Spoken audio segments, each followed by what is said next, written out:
Race కేసులో కేటీఆర్ కు ACB మరోసారి నోటీసులు ఇవ్వనుంది. విచారణకు కేటీఆర్ హాజరు కాకపోవడంతో సాయంత్రం నోటీసులు జారీ చేయనున్నారు. అటు లాయర్ సమక్షంలో విచారణ జరిపేలా ఆదేశాలు ఇవ్వాలని కేటీఆర్ కోర్టును ఆశ్రయించనున్నారు. కేటీఆర్ క్వాష్ పిటిషన్ తీర్పును కోర్టు రిజర్వ్ లో పెట్టింది.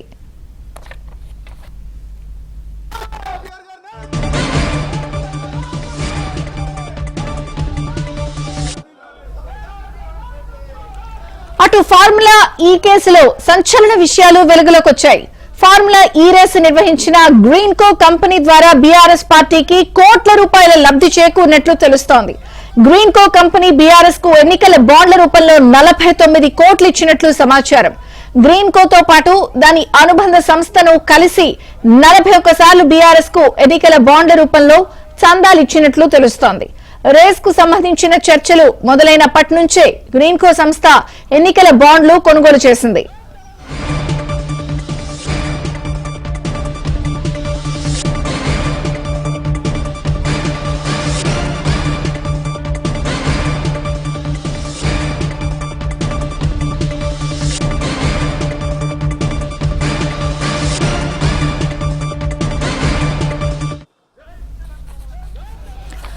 అయితే ఫార్ములా ఈ రేసు కేసులో కేటీఆర్ కేసీబీ మరోసారి నోటీసులు ఇవ్వనుంది. అలాగే ఈ కేసుకి సంబంధించిన సంచలన విషయాలు కూడా వెలుగులోకి వస్తున్నాయి. ఏదైతే గ్రీన్ కో కంపెనీ ఉందో అది బాండ్ల రూపంలో బీఆర్ఎస్ పార్టీకి చందాలు ఇచ్చినట్లుగా కూడా సంచలన విషయాలు వెలుగు చూస్తున్నాయి.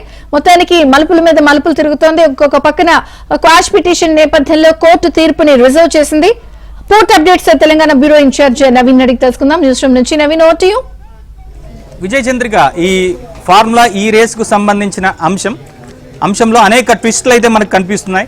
సో ఇప్పటి వరకు ఈ అంశానికి సంబంధించి ఇప్పటికే ఏసీబీ ఈ కేసుకు సంబంధించి ఇప్పుడు ఉన్నటువంటి మున్సిపల్ ఎంఏయుడి ప్రిన్సిపల్ సెక్రటరీగా ఉన్నటువంటి దానకిషోర్ ఫిర్యాదు మేరకు ఒక ఎఫ్ఐఆర్ని కూడా ఇప్పటికే కేటీఆర్తో పాటుగా ఈ కేసుతో సంబంధం ఉన్నటువంటి మరో 2 వ్యక్తుల మీద కేసు నమోదు చేసింది. అయితే దీనికి సంబంధించి విచారణ విషయంలో ముఖ్యంగా విచారణ పేరిట ఈ అంశంలో విచారణ జరపకుండానే కేటీఆర్ను అరెస్ట్ చేసేటువంటి అవకాశం ఉంది. ఎందుకంటే ఇది prevention of money laundering act కిందకి వస్తుంది కాబట్టి. సో దీని అంశంలో ఇప్పటికే గవర్నర్ కేటీఆర్ అరెస్టు విషయంలో ఈ కేసుకు సంబంధించి ముందుకు వెళ్లేటువంటి అంశంలో పూర్తిగా ఇటు ప్రభుత్వానికి ఏసీబీ అధికారులకు గ్రీన్ సిగ్నల్ ఇచ్చినటువంటి నేపథ్యంలో కేటీఆర్ అరెస్ట్ అనేటువంటి తథ్యంగా మారింది.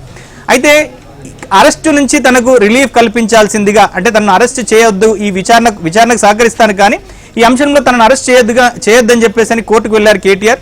ఆ తర్వాత ఈ ఎఫ్ఐఆర్ మీద క్వాష్ పిటిషన్ వేశారు. అయితే క్వాష్ పిటిషన్ మీద ఇప్పటికే హైకోర్టు విచారణ జరిపి, అంటే ఈ పూర్తిగా ఈ రెండు ఇటు ప్రభుత్వం తరపున మరోవైపు ఇటు కేటీఆర్కి సంబంధించిన న్యాయవాదుల తరపున వాదనలు విన్న తర్వాత ఈ అంశం మీద తీర్పును రిజర్వ్ చేసింది. అయితే ఈ లోపుగానే ఇవాళ ఏసీబీ అధికారులు కేటీఆర్ను విచారణకు పిలిచారు. సో విచారణ సందర్భంగా తన న్యాయవాది సమక్షంలో విచారణ జరపాల్సిందిగా కేటీఆర్ కోరినప్పటికీ కూడా ఏసీబీ అధికారులు దానికి అంగీకారం తెలపకపోవడంతో సో కేటీఆర్ విచారణకు హాజరు కాకుండానే వెనుదిరిగారు. అయితే దీనికి సంబంధించి రిటర్న్ గా ఏసీబీ అధికారులు లేవనెత్తినటువంటి ప్రశ్నలకు పూర్తి స్థాయిలో ఆయన లిఖితపూర్వకంగా ఆన్సర్స్ అయితే ఇచ్చారు. సో ఇప్పటి వరకు ఇదొక వైపు చూస్తే, మరోవైపు ఇటు ప్రభుత్వము ఉద్దేశపూర్వకంగా కొన్ని అంశాల నుంచి ప్రజల కాన్సన్ట్రేషన్ ని డైవర్ట్ చేయడం కోసమే తనను ఏసీబీ విచారణకు పిలిచింది.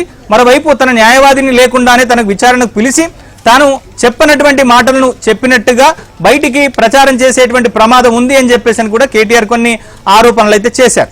సో మరోవైపు ఇది ఇలా కొనసాగుతున్నటువంటి నేపథ్యంలోనే కొద్దిసేపటి క్రితం ప్రభుత్వం ఒక సంచలనమైనటువంటి విషయాన్ని అయితే బయటపెట్టింది.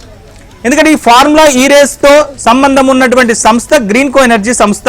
ఈ గ్రీన్ కో ఎనర్జీ సంస్థ ఈ ఫార్ములా ఈ రేస్కు సంబంధించి ఎప్పుడైతే గత ప్రభుత్వం చర్చలు మొదలుపెట్టి ఈ కార్యక్రమం ఏదైతే ఈ రేసు కొనసాగించిందో, సో అప్పటి వరకు గ్రీన్ కోతో పాటుగా గ్రీన్ కోకు సంబంధించినటువంటి అనుబంధ సంస్థలు బాండ్ల రూపంలో అంటే 41 సార్లు 41 కోట్ల రూపాయలను బీఆర్ఎస్ పార్టీకి సంబంధించినటువంటి బాండ్ల రూపంలో చెల్లించినట్టుగా కొద్దిసేపటి క్రితం ప్రభుత్వం దీనికి సంబంధించినటువంటి అంశాలను విడుదల చేసింది. అంటే ఈ అంశంలో ఎక్కడ కూడా అవినీతి జరగలేదు. ఇది పూర్తిగా హైదరాబాద్ అభివృద్ధి కోసము, హైదరాబాద్ బ్రాండ్ ఇమేజ్ని పెంచడం కోసమే హైదరాబాద్లో ఫార్ములా ఈ రేస్ నిర్వహించాము. సో దీంట్లో అవినీతి జరగలేదు. కాకపోతే ఆయా సంస్థకు డబ్బులు చెల్లించినటువంటి పద్ధతి మాత్రం ఒక ప్రాసెస్ ప్రకారంగా జరగలేదు. అప్పుడున్నటువంటి ఎన్నికల బిజీ కావచ్చు, ఇతరత్ర సమస్యల వల్ల అని చెప్పేసి ముఖ్యంగా కేటీఆర్ ఆయన న్యాయవాదులు కోర్టు దృష్టికి తీసుకొచ్చారు. సో ఈ నేపథ్యంలో ఈ అంశంలో ఎక్కడ కూడా అవినీతి జరగలేదని చెప్తున్నటువంటి బీఆర్ఎస్ నేతల మాటలకు కౌంటర్ గా ప్రభుత్వం కొన్ని అంశాలను కొద్దిసేపటి క్రితం వెల్లడించింది. సో దాంట్లో గ్రీన్కోకు అనుబంధంగా ఉన్నటువంటి సంస్థలు 41 కోట్ల రూపాయలను బీఆర్ఎస్ పార్టీకి ఎన్నికల బాండ్ల రూపంలో, అంటే ఆ పార్టీ బాండ్ల రూపంలో చెల్లించడం అనేటువంటిది పూర్తిగా అవినీతే. సో ఈ అవినీతి అంశాన్ని ప్రజల్లోకి తీసుకెళ్లేటువంటి ప్రయత్నం ప్రభుత్వం చేస్తోంది. మరోవైపు ఇటు విచారణకు సహకరించాల్సిందిగా హైకోర్టు చెప్పినప్పటికీ కూడా కేటీఆర్ విచారణకు హాజరు కావట్లేదు అనేటువంటి అంశాన్ని కోర్టు దృష్టికి ఏసీబీ అధికారులు తీసుకెళ్లేటువంటి ప్రయత్నం చేస్తున్నారు. మరి కాసేపట్లో మరోసారి విచారణకు రావాల్సిందిగా కూడా కేటీఆర్ కి నోటీసులు పంపబోతున్నారు. సో ఇక్కడ కూడా సేమ్ ఇవాళ ఉదయం ఏ విధంగా కేటీఆర్ వ్యవహరించారు, సో అదే పరిస్థితి కూడా ఇప్పుడు రిపీట్ అయ్యేటువంటి అవకాశాలు కనిపిస్తున్నాయి. ఎందుకంటే తన న్యాయవాది సమక్షంలో విచారణ జరపాలని చెప్పని కేసీఆర్ కోరుతారు. సో వాళ్ళు కూడా వ్యక్తిగతంగానే హాజరు కావాలి తప్పించి న్యాయవాది సమక్షంలో తాము విచారణకు అంగీకరించలేదని చెప్తారు. ఫలితంగా కేటీఆర్ మరోసారి కూడా విచారణ నుంచి స్కిప్ అయ్యేటువంటి అవకాశాలు ఉన్నాయి. సో పూర్తిగా ఇది కోర్టు ఆదేశాలను కేటీఆర్ ఉల్లంఘిస్తున్నారనేటువంటి అంశాన్ని కోర్టు దృష్టికి తీసుకెళ్తారు.